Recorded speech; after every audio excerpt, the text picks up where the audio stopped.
Iran Israel যুদ্ধে কে জয়ী হয়েছে এটি নিয়ে এখনো আলোচনা চলছে, কিন্তু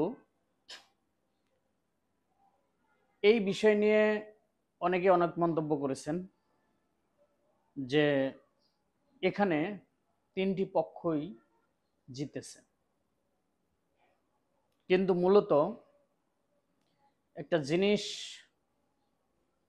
আপনারা সহজভাবে যদি ফলো করেন তাহলে দেখবেন এখানে কে জিতেছে। আজকে 2 বছরের অধিক সময় ধরে ইসরায়েল এবং হামাস তথা ফিলিস্তিন যুদ্ধ চলছে।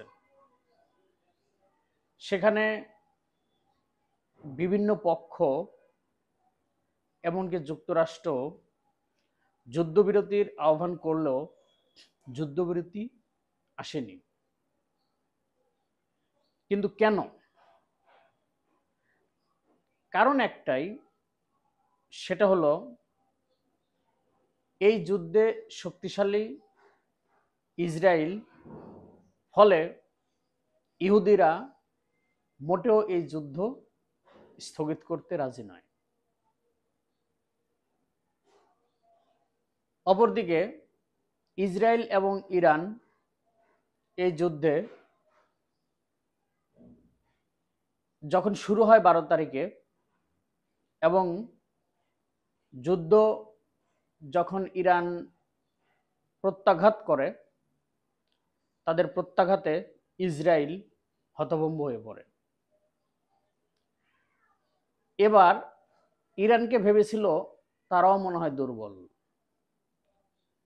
ফলে তাদের প্রত্যাঘাতে ইসরায়েল যে জবাব পেয়েছে এবং খুব অল্প সময়ের মধ্যে মাত্র 12 দিন যুদ্ধে ইসরায়েলের 1/3 ধ্বংস করে ফেলেছে।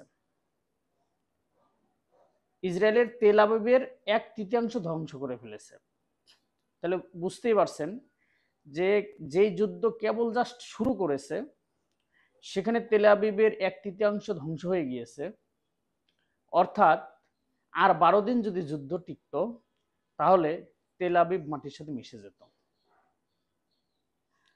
ফলে তড়িঘড়ি করে যুক্তরাষ্ট্র, রাশিয়া, চীন বিভিন্ন রাষ্ট্রের হাতে পায়ে ধরে ইসরায়েল যুদ্ধবিরতির জন্য অনুরোধ করে। ইরান তথা মুসলিম দেশ সবসময় শান্তিপ্রিয় এবং মানবতার এক উজ্জ্বল নিদর্শন। তারা প্রথমে আঘাতও করেনি এবং অতি বাড়াবাড়িও করেনি। অতি বাড়াবাড়ির জবাব তারা দিয়েছে এবং তারা যুদ্ধ যখন অনুরোধ করেছে তারা সেই অনুরোধটা রেখেছে।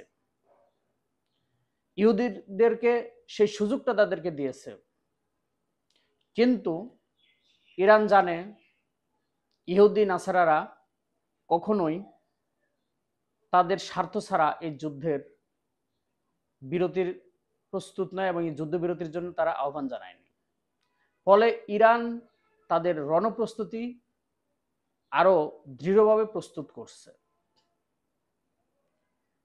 সুতরাং আপনারা বুঝতে পারছেন যে ইহুদি নাসারাদের যে কূটকৌশল, সেই কূটকৌশলের ফলে এই যুদ্ধবিরতি হয়েছে এবং তারা যখন পরাজয়ের দ্বার প্রান্তে তখনই তারা হাতে পায়ে ধরে এই যুদ্ধবিরতি নিয়েছে। ইরান তাদেরকে যুদ্ধবিরতিতে সম্মতি দিয়েছে এবং তাদেরকে হুঁশিয়ারি করেছে যে নেক্সট টাইম আবারও বাড়াবাড়ি করলে মাটির সাথে মিশে যাবে তেল আবিব তথা ইসরায়েল। সুতরাং এখানে আপনারা বুঝতেই পারছেন যে এই যুদ্ধে জয়ী হয়েছে ইরান। এই যুদ্ধ সান্ত্বনা স্বরূপ ইসরায়েল এবং আমেরিকা তাদের জয়ী দাবি করছে। এই হলো এই যুদ্ধের ফলাফল। ধন্যবাদ।